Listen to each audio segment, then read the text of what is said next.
ایک دن سلطان قرآن مجید کی تلاوت کر رہے تھے۔ ایک گدھا عجیب آواز نکالنے لگا جس کی وجہ سے سلطان نے کئی دن گزار دیے قرآن پاک نہیں پڑھا۔ ایک دن دل میں خیال آیا کہ شاید گدھے کی آواز کے پیچھے کوئی راز ہے۔ قرآن کو سینے سے لگا کر سلطان باہر نکلے اور گدھے کے پیچھے چل پڑے۔ گدھا ندی کی جانب بڑھ رہا تھا۔ وہاں پہنچ کر سلطان نے ایک عجیب منظر دیکھا جو ان کے قدم روکنے پر مجبور کر گیا۔ کیا یہ محض اتفاق تھا یا قدرت کا کوئی پیغام؟ راز جاننے کے لیے سلطان نے خاموشی سے سب کچھ دیکھنے کا فیصلہ کیا کہ بسم اللہ الرحمن الرحیم، السلام علیکم ورحمۃ اللہ۔ سلطان صلاح الدین ایوبی اپنی زندگی کے ہر لمحے کو عبادت اور غور و فکر میں گزارتے۔ ان کا ایک خاص معمول تھا کہ وہ فجر کے بعد قرآن مجید کی تلاوت کرتے اور اس وقت کو روحانی سکون کا ذریعہ سمجھتے۔ ایک دن جب وہ اپنی حویلی کے ایک پرسکون کمرے میں بیٹھے قرآن مجید کی آیت مبارکہ کی تلاوت کر رہے تھے تو اچانک گدھے کی غیر معمولی آواز نے ان کا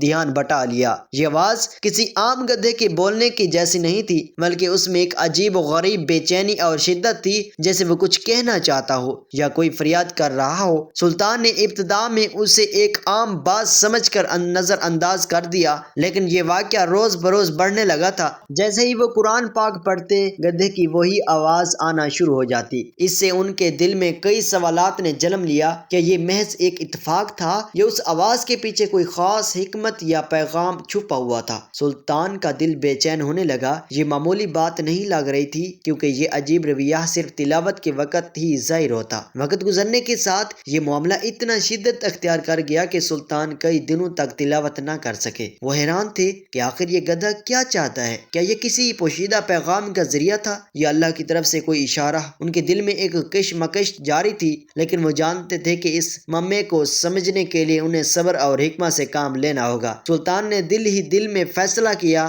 کہ وہ جلد اس مسئلے کی حقیقت کو جاننے کی کوشش کریں گے۔ سلطان کئی دنوں تک گدھے کی اس حرکت کو نظر انداز کرتے رہے مگر دل میں بے چینی بڑھتی رہی۔ ایک دن قرآن پاک کو سینے سے لگاتے ہوئے سلطان نے گہری سوچ میں ڈوب کر دعا فرمائی کہ اللہ تعالیٰ ان پر یہ راز واضح کر دے۔ انہیں خیال آیا کہ شاید یہ گدھا کوئی پیغام لے کر آ رہا ہے یا کسی فریاد کا سبب بن رہا ہے۔ یہ سوچتے ہی سلطان نے فیصلہ کیا کہ اس معاملے کی تحقیق کرنی چاہیے۔ سلطان صلاح الدین ایوبی کئی دنوں سے گدھے کی عجیب و غریب آوازوں کے بارے میں سوچ رہے تھے، لیکن اب یہ معمولی بات ان کے دل و دماغ پر چھا چکی تھی۔ ایک دن انہوں نے دل میں تحیہ کیا کہ اس معاملے کو نظر انداز نہیں کریں گے اور اس کی حقیقت کو ضرور سمجھیں گے۔ اگلی صبح جیسے ہی گدھے نے اپنی مخصوص بلند آواز میں رینکنا شروع کیا، سلطان نے اپنا قیمتی وقت چھوڑ کر اس کی حرکات کو بغور دیکھنا شروع کیا۔ یہ آواز معمولی نہیں لگ رہی تھی اور سلطان کا دل کہہ رہا تھا کہ اس کے پیچھے کوئی خاص مقصد یا پیغام ہو سکتا ہے۔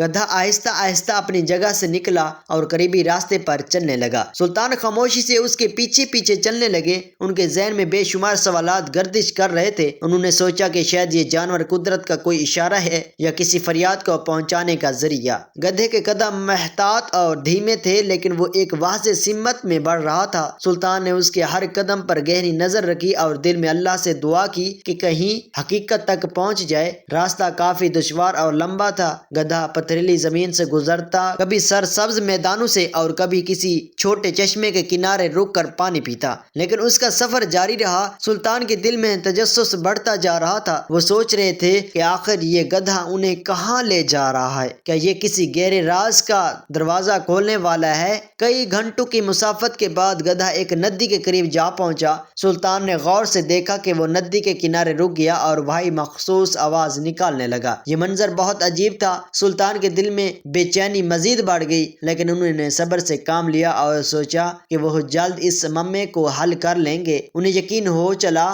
کہ یہ سفر محض ایک اتفاق نہیں بلکہ قدرت کی طرف سے انہیں کسی خاص امتحان یا موقع کی طرف لے جا رہا تھا۔ سلطان صلاح الدین ایوبی نے جیسے ہی ندی کے قریب پہنچ کر گدھے کے رویے کی وجہ جاننے کی کوشش کی، ان کے سامنے ایک انتہائی عجیب اور دل دہلا دینے والا منظر تھا۔ سامنے ایک نوجوان دوشیزہ ندی کے کنارے کھڑی تھی جس کا چہرہ غم و الم کی مکمل تصویر پیش کر رہا تھا۔ وہ مسلسل آسمان کی طرف نظریں اٹھا کر روتی جا رہی تھی، جیسے کسی سے فریاد کر رہی ہو یا اپنی بے بس کا اظہار کر رہی ہو۔ اس کے آنسو اتنے زیادہ تھے کہ وہ ندی کے پانی میں گھلتے محسوس ہو رہے تھے۔ وہ چند لمحوں کے لیے کنارے پر بیٹھ کر اپنے ہاتھوں کو بے چینی سے مٹی میں گھماتی، پھر اچانک ندی کی طرف بھگاتی اور اس میں غوطہ غوطہ لگا دیتی۔ سلطان نے حیرت سے یہ منظر دیکھا، لڑکی ندی کے گہرے پانی میں ڈوبتی، نیچے تک جاتی اور پھر کچھ دیر بعد اوپر آتی، مگر ہر بار اس کا چہرہ مزید اداس ہو جاتا۔ ایسا لگ رہا تھا جیسے وہ کسی ایسی چیز کی تلاش کر رہی ہو جو اس کے دل کے سکون کا واحد ذریعہ ہو۔ لڑکی بار بار ندی میں غوطہ لگاتی اور ہر بار خالی ہاتھ واپس آتی۔ اس کی حالت ایسی تھی کہ دیکھنے والے کا دل کانپ اٹھے۔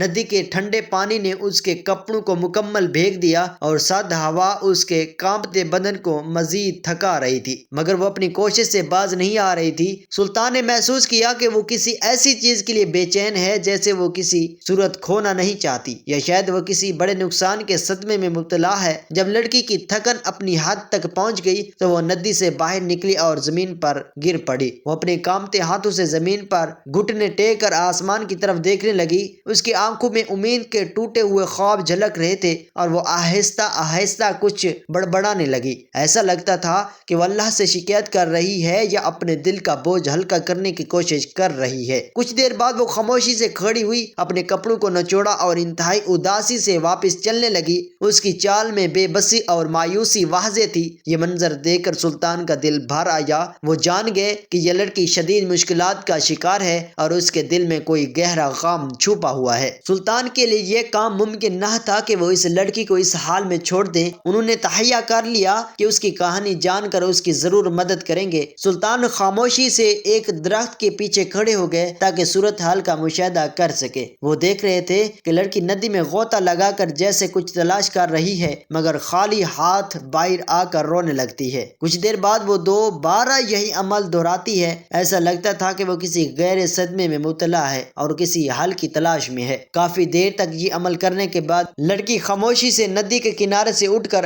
اپنے راستے پر روانہ ہو گئی۔ سلطان بھی اس کے پیچھے چل دیے تاکہ معلوم کر سکیں کہ اس کے گھر کی حالت کیا ہے اور وہ کس مشکل میں گرفتار ہے۔ گدھا بھی اس کے پیچھے پیچھے چلنے لگا جیسے وہ بھی اس کی حالت سے متاثر ہو۔ سلطان نے احتیاط سے اس لڑکی کو گاؤں تک جانے کا فیصلہ کیا۔ گاؤں میں لوگوں نے بتایا کہ یہ لڑکی حال ہی میں یتیم ہوئی ہے اور اس کا خاندان بہت سی مشکلات کا شکار رہا ہے۔ کچھ دن پہلے اس کا چھوٹا بھائی ندی میں ڈوب کر لاپتہ ہو گیا تھا۔ لڑکی اب ہر دن ندی میں جا کر اپنے بھائی کو تلاش کرتی ہے، اس امید میں کہ شاید اسے کوئی نشانی مل جائے۔ سلطان کا دل اس کہانی کو سن کر پگھل گیا۔ وہ سمجھ گئے کہ اللہ نے انہیں اس نیکی کے کام کے لیے منتخب کیا ہے۔ گدھے کی آواز دراصل ایک اشارہ تھا کہ وہ کسی کی مدد کے لیے نکلیں۔ انہوں نے فوری طور پر گاؤں کے بزرگوں کو بلایا اور اس لڑکی کی مدد کے لیے ایک منصوبہ تیار کیا۔ اگلے دن سلطان اپنے چند قابل اعتماد سپاہیوں کے ساتھ ندی پر پہنچے اور اس کی گہرائیوں کو مکمل تلاشی کا حکم دیا۔ کچھ دیر کی تلاشی کے بعد انہیں لڑکی کے بھائی کا لاش ملا، جسے ندی کے ایک گہرے حصے میں پھنسا ہوا پایا۔ لڑکی کو جب اس کے بھائی کی موت کی تصدیق ہوئی تو وہ شدید صدمے میں تھی، مگر سلطان نے اس کی دلجوئی کی اور اس کے مستقبل کی ذمہ داری اٹھانے کا وعدہ کیا۔ سلطان نے اس کی تعلیم اور شادی کے لیے تمام انتظامات کا اعلان کیا۔ گاؤں کے لوگوں نے سلطان کی اس نیکی کو سراہا اور اللہ کا شکریہ ادا کیا۔ یہ واقعہ سلطان کے لیے ایک سبق تھا کہ اللہ کبھی کبھی اپنی مخلوقات کے ذریعے پیغام پہنچاتا ہے۔ گدھے کی آواز نے انہیں اس نیکی کی طرف مائل کیا اور ایک بے سہارا لڑکی کی مدد کا سبب بنی۔ سلطان نے اس کے بعد ہر معاملے میں گہری توجہ دینے کا عزم کیا اور اپنی رعایا کے مسائل پر مزید غور کرنا شروع کیا۔ ناظرین، آپ کمنٹ باکس میں بتائیے کہ وہ گدھا کون تھا اور قرآن پڑھتے وقت بھی یہ کام کیوں ہوتا تھا۔ شکریہ۔